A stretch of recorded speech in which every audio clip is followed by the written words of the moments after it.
Welcome to Picks with the Professor, the show where a real statistics professor gives you sports betting tips. I'm your host, Professor Sides, and I have built a set of mathematical models named Sideline that predict various sports outcomes. You'll hear more about the models in the course of this episode, set to cover 6 Major League Baseball games scheduled to be played on Saturday, May 13th, 2023. In case you're new here, check out the webpage on the banner. It's www.pickswiththeprofessor.com/new for some explanations and community rules.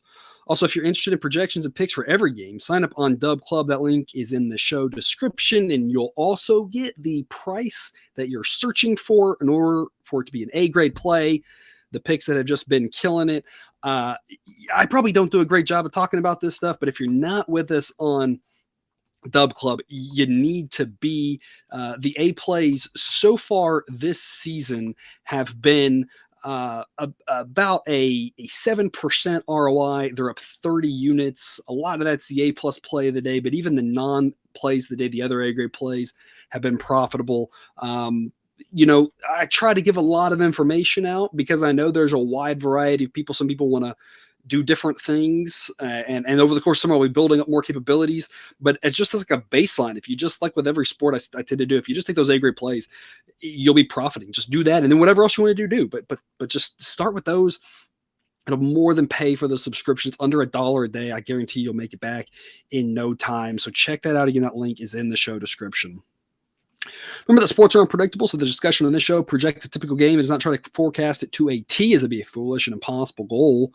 Take a long-term viewer on here. Don't get distracted when all those weird baseball things happen. It balances out in the long run, but it's hard to foresee before it happens. The idea being we take that long-term view over hundreds of games. We're going to have small stretches of games that don't go well, but when you build up the weeks, the long-term, that's where it profits. Who knows in these 6 games?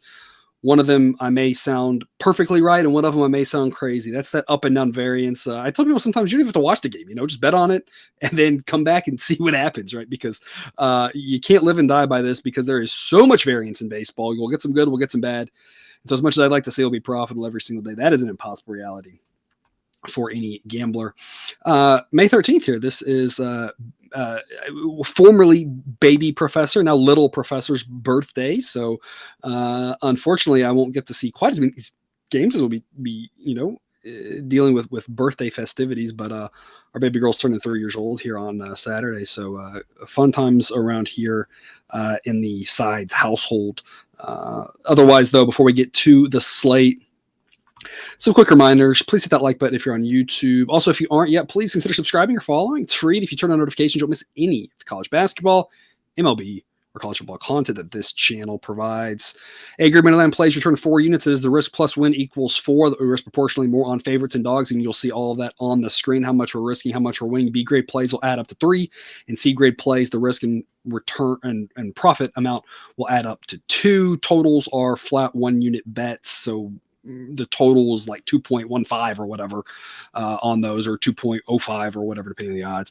But let's get to it. And as always, see what you like and leave the rest. Great slate of games here on Saturday, starting off 1:05 p.m. Eastern. Rays at the Yankees.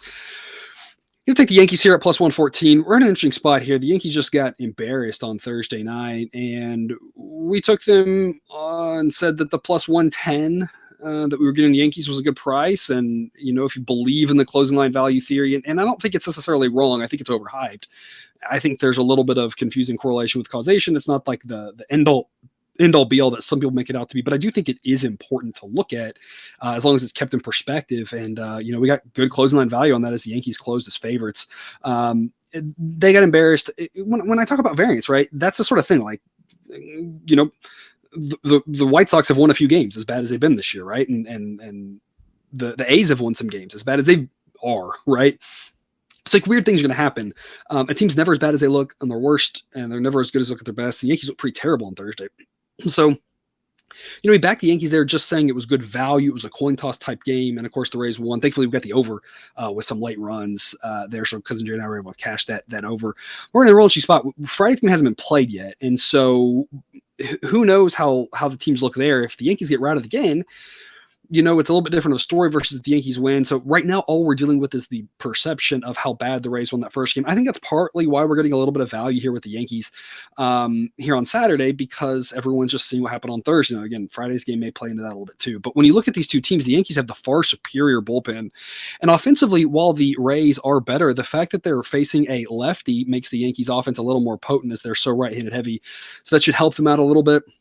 Again, nothing seemed to help them on Thursday, but that's just one game, and you never know how the next game is going to look.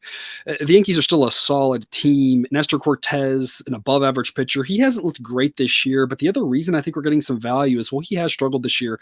Shane McClanahan, well, he's been phenomenal to the tune of a 1.76 ERA. The underlying metrics say that that's a little bit of an aberration, and he's more of a low 3 ERA pitcher. And that's where I project him. I project him at one of the better starting pitchers in baseball. It's just he's very, very good. He's a great pitcher, but he's not 1.76 ERA great. That's not going to hold, and that's not really what he's done. It's not the performance that he's had that's indicative of the performance going forward.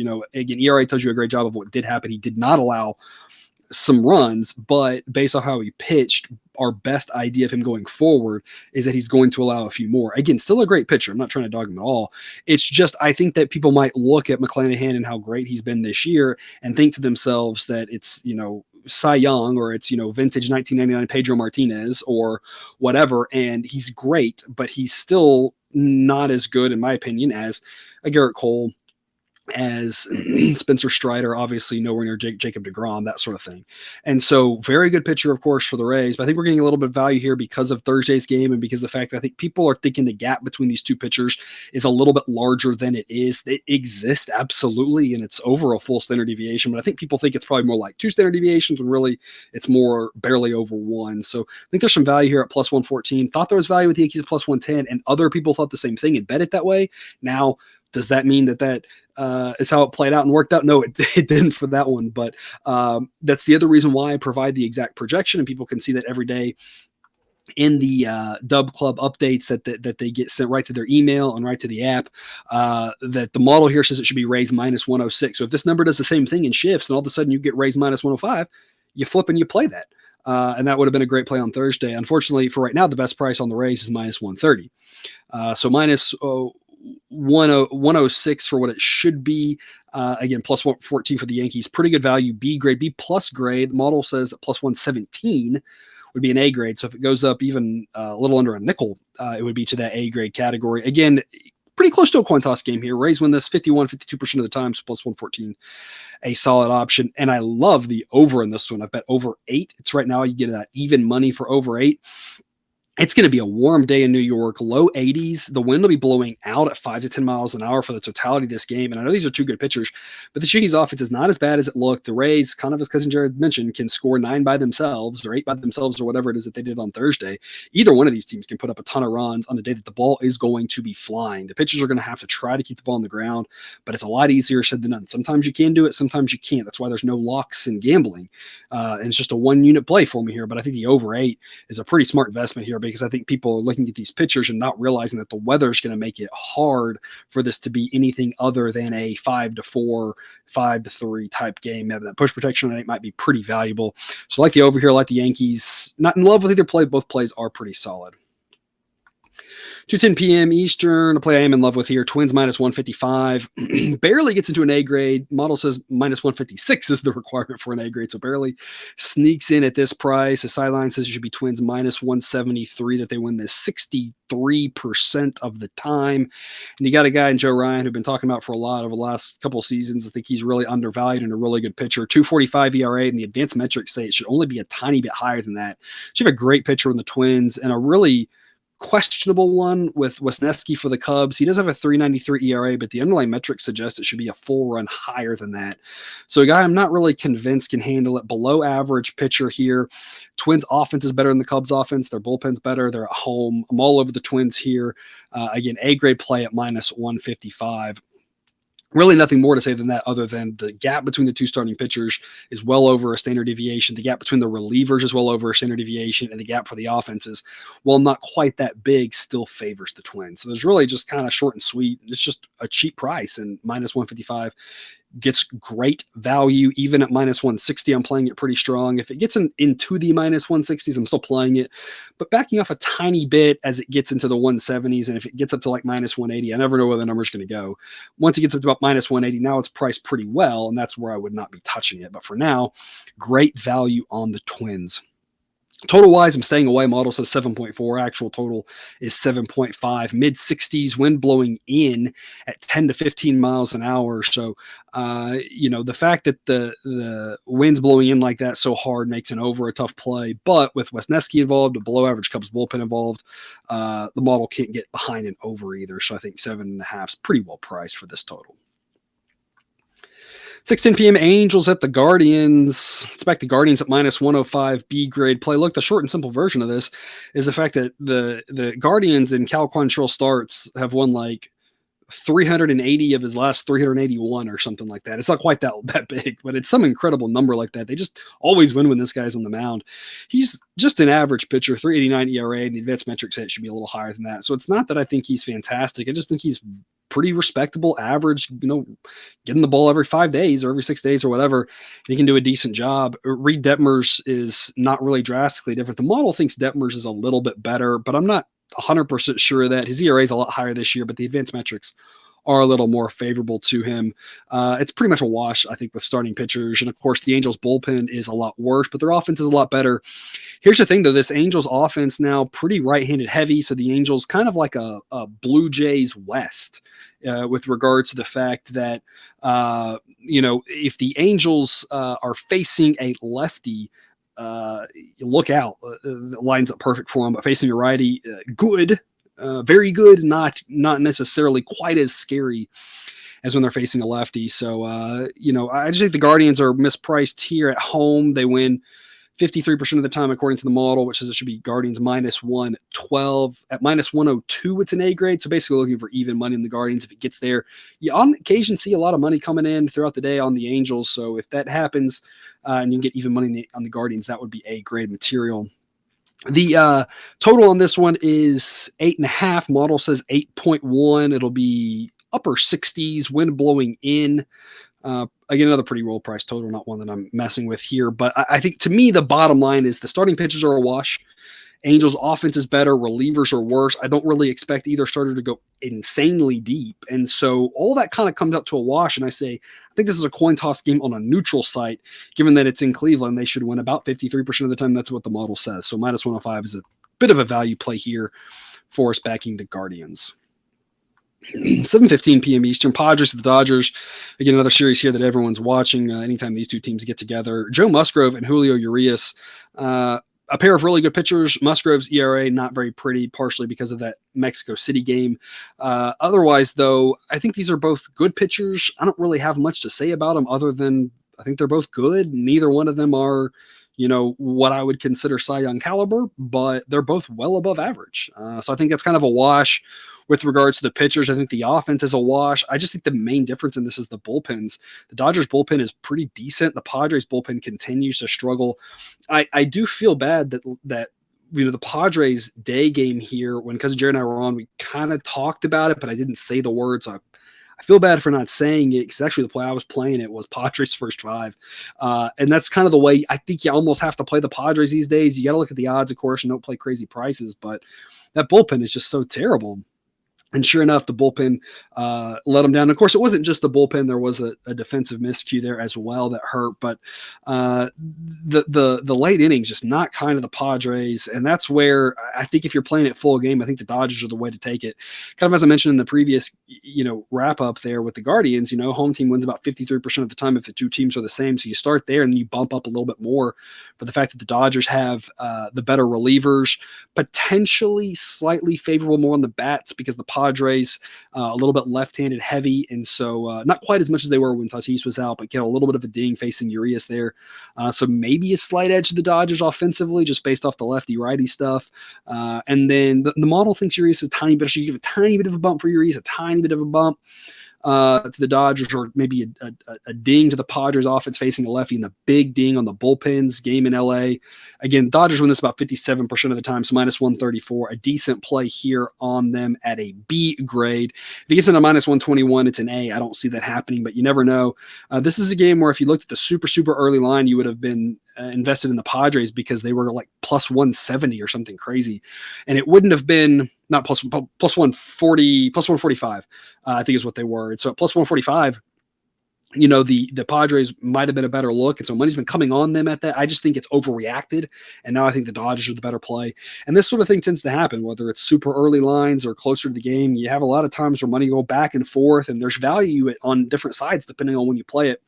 Because again, we're looking at a long-term situation here and the probability that these teams win. We know that one team will win, but that doesn't mean that just because one team will win that you should play either team at minus 1,000, right? And the idea being we're taking good prices, and in the long run, those margins are going to add up, and that's how we build up our bankroll and just keeping it growing, which is what we're looking for. So minus 134, decent play on the Dodgers here.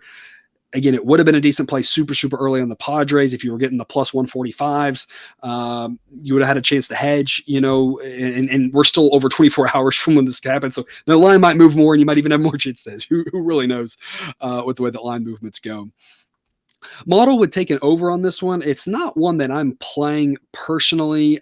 The offenses are really good, and it's a slightly warmer day in LA, so we're going to start off in the low 70s, but it's not warm enough. Wind will be blowing out, but it's just not quite a warm enough day. And a lot of times in Los Angeles, a lot of the West Coast ones, you're looking at more daytime games, or where you get on average, a little bit higher scoring run. So I'm not playing the over, but the model would like the over, projects 9.5. And that's kind of crazy to me, given how good these starting pitchers are. It's just the offenses are so strong. So the model would indicate going over 8.5 or 9. Not what I'm doing, but that's the way I would look if I were to play it, or I would go a team total over if you didn't want to take the full over. Just think, who do you think is going to win, and take their team total over might be another way to look at it. 8:10 p.m. Eastern, Giants at the Diamondbacks, projecting the roof to be closed in this one. And my favorite play on this one is the under. I love under 8 or under 8.5. Model projects 7.5. DeSclafani has been a pretty solid pitcher this year, 2.80 ERA. The advanced metrics say it should be only a tiny bit higher. I think he's above average, and this Diamondbacks offense is a lot better than last year, but it's still slightly below average. So DeSclafani will have the edge there. This Giants bullpen isn't bad. And of course, Zach Gallen. I mean, I don't know what else you can say about him. 2.36 ERA. The underlying metrics say it should actually be about a half run better. That's just how insanely good he is. He's rising to the top of the ratings. Another couple of really good outings, and he'll find himself as the second best pitcher. I think right now he's the fourth best pitcher in my pitcher database. He's been outstanding. Last year was outstanding. And this Giants offense is okay, but again, I'm not sure any offense can handle what Zach Gallen's doing right now, other than on a random one-off when he doesn't have it. But for the most part, he's had it just about every single game. Love the under here. I don't even think that 7.5 makes sense. This is one where I look at these two pitchers, these relievers, and the whole setup, and just say, this feels like a game that should be totaled at 7. I don't understand why, especially with the way that Zach Gallen's looks. So I'm going under. Love that. The other way you can play this is the Giants team total under, and just to say that the better bullpen of the two is the Diamondbacks. So even once Gallen's done, assuming he doesn't go 9, which he can, then you're looking at a pretty good, likelihood the Giants struggle to score. But I think this is a really low scoring game. Love this under. With regards to the side, I'm taking the Diamondbacks at minus 160. The model says it should be minus 157. So it's a C grade. If it's a nickel better, if you can shop around, or if it gets a one nickel better than this at minus 155, that becomes a B grade pick where there's a little bit more value. Mainly at this point, I don't think I could fade Zach Gallen with how good he's looked. And otherwise, these two teams are mostly a wash. So games in Arizona give me the better starting pitcher. And I like DeSclafani. I think he's a pretty good pitcher.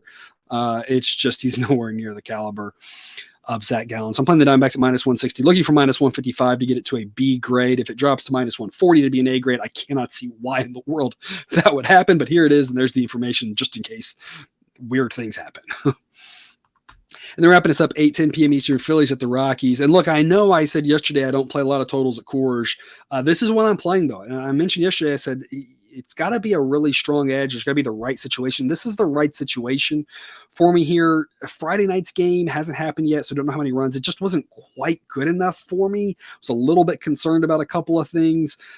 Not good hitting weather for Friday. We'll see exactly how that plays out shortly.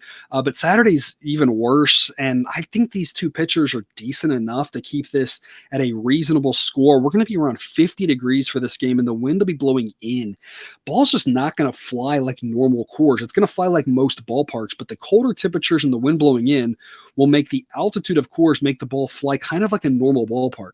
That's going to make it have a lot of runs still, because Coors is a very large park and there's a lot of places for that ball to fall, creating a lot of singles, doubles, and triples. It's one of the highest likelihood of any of those three things in baseball because of its dimension. So it's going to still be a big park and a lot of places the ball to fall. But Coors is so dangerous because you can get a lot of doubles and a lot of triples and a lot of home runs because of the thin air.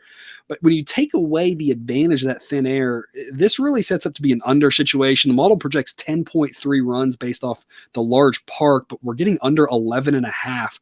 So I'm going under on this one. One of the few times that I'm playing a total at Coors Field, partially also because I kind of think Ryan Feltner might be a little bit undervalued. I can't believe I'm saying that because he's not good.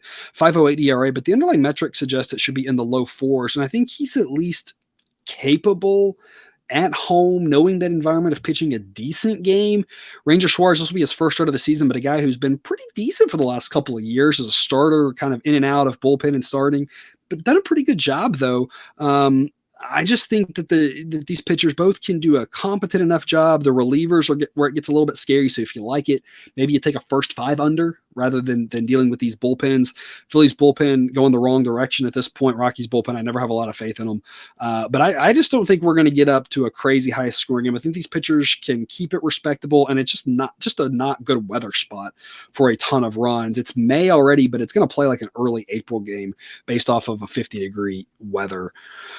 With regards to the side, I'm going to take the Rockies again as an underdog here, plus 140 B grade. This kind of feels, it's tough. It's a 3-game series because you can't split. It kind of feels more like if they were to play 4 games here.